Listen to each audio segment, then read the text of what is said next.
Hi, this is Dr. John Grazel, and this synoptic video is on resource and environmental management in connection with international development. We're talking about a lot of things. We're talking about water, we're talking about forests, we're talking about land, we're talking about pasture, we're talking about minerals, we're talking about air. What is common to all of these is one, very often the main question people think is how to most effectively and sufficiently manage them.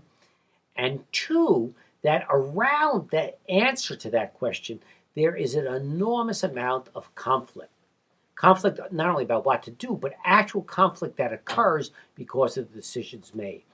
And from our perspective, this is particularly an area where so many of the solutions lie in that formula we use: systematic, cooperative uh, development that's done with concerns for sustainability and equity. In terms of conflict, though, this is right at our feet. Uh, some of the world's greatest conflicts have been caused by things like major environmental changes and like dams. Dams are almost a sure prescription for conflict. The Mahawali Dam project in Sri Lanka bears not the absolute responsibility, but certainly contributed to the terrible decades of fighting that erupted there. And dams all over the world tend to be causes of conflict. People who try to get at resources purposely cause conflict. President Marcos in the Philippines purposely created conflict in forest areas so that populations would flee, so illegal forestry could occur. And then the search for resources, and we're not just talking about gold, we're talking about all the new minerals that drive new information technology devices, are causing an enormous amount of conflict in the Congo. So it gets down to, when we talk about these things, basically the question of who has access to them, who controls them, who actually exploits them, who actually benefits from it, is something we have to deal with almost across the board.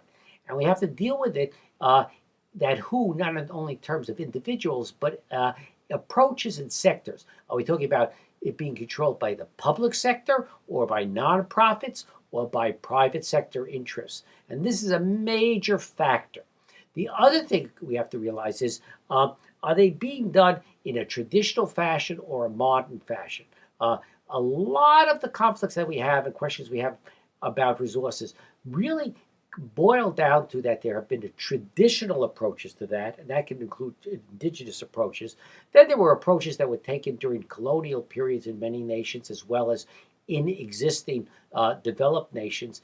And now there are new approaches that actually were put in place by the elites of new nations, the new nations of the post-World War II period, that actually exacerbated the problem, because under supposed reform, in many cases, what they did was they used their positions to capture those resources. And now, in fact, in many cases, what we're finding is that the older colonial interests or new corporate interests or other special interests, and these elites are now basically working together in terms of access, benefit, and control against the larger population.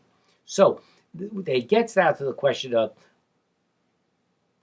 who has the rights to these, how certain are those rights, how can they be protected, how are they established. Now, this, interestingly, is a corollary of what one often hears about what's called the tragedy of the commons, that when people aren't given very specific rights, like private sector rights, and aren't given tenure, you get a common ownership of these. Everybody tries to cut the forest, everybody tries to put their cattle on the field, and nobody manages it. And because nobody has a right to it, nobody manages it.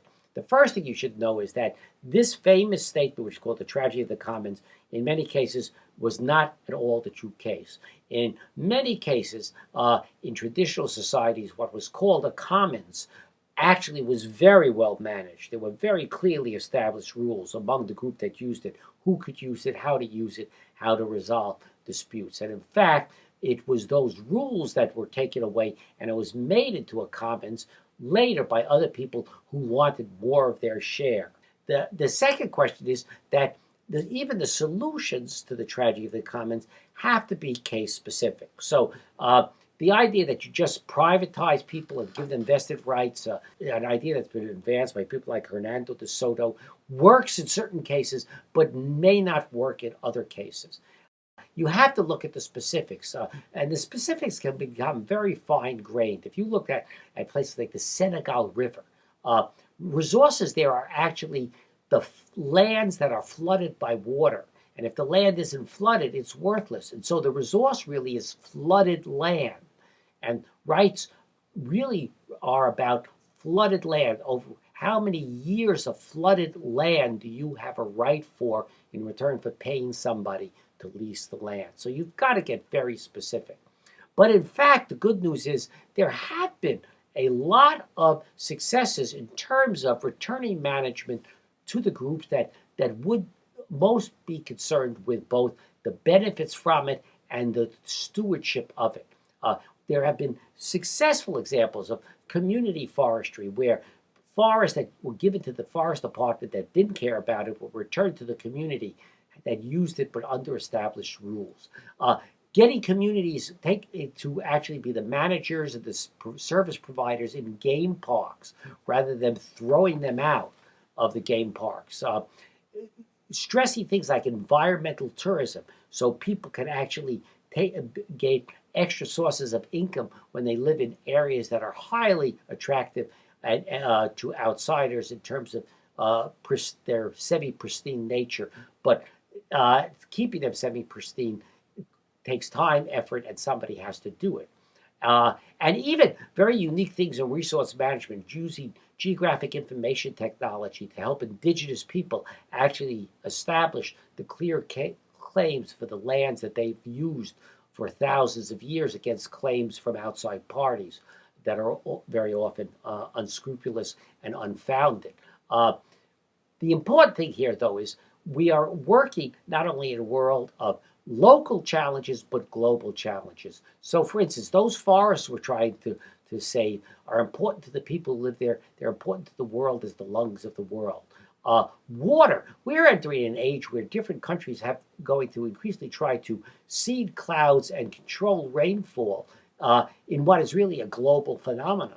Of course, energy. We know that energy, the demand for energy is increasing globally, and people will do anything anywhere in the globe to get at it.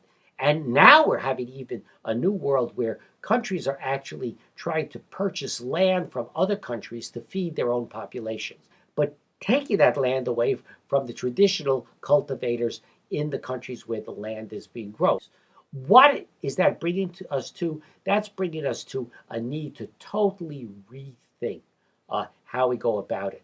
The old ways of doing it, focusing on a particular resource, trying to deal with it in a particular circumstances is probably not enough.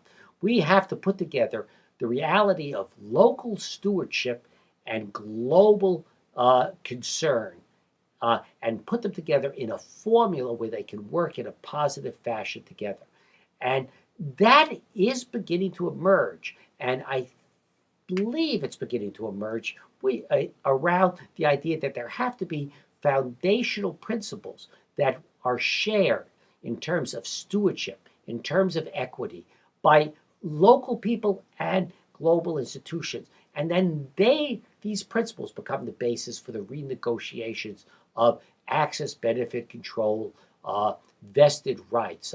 And to end with one interesting example, there's a new concept called food sovereignty, and it's emerging as a foundational principle, particularly among indigenous people, but also classical agricultural people who say that, in contrast to concepts like national sovereignty, that the sovereignty, the determination of policies and practices and rights around food should rest in the hands of those who, for thousands of years, have actually been the stewards, the producers, the developers, the selectors of food, and that it shouldn't be in the hands of people who have just a commercial interest, but it claims that understanding the foundational principle of food sovereignty and putting it in the hands of those who really live by principles in agricultural production would be the best way of actually guaranteeing food security